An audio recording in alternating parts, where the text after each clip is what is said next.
ગાજવીજ સાથે વરસાદ થઈ રહ્યો છે। માંડલ અને નળકાંઠા પંથકમાં ગામડાઓમાં વરસાદ થયો। નીચાણવાળા વિસ્તારોના લોકોને એલર્ટ રહેવા માટે સૂચના આપવામાં આવી।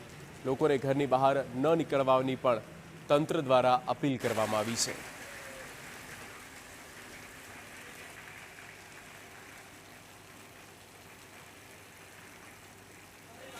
6 જણની ટીમ કે જે વધારે અસરગ્રસ્ત ગામો છે ત્યાં આગળ અમે તલાટી કમ મંત્રીશ્રીના સપોર્ટમાં અહીંથી ડિપ્લોય કરવામાં આવેલી છે।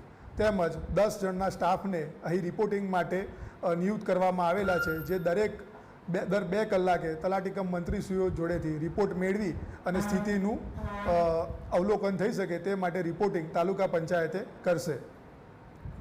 તેમજ સગર્ભા મહિલાઓ માટે પણ વ્યવસ્થા સુનિશ્ચિત કરાવવામાં આવી છે કે તેઓને તાત્કાલિક ધોરણે CHC સેન્ટરે ખસેડી લેવામાં આવે।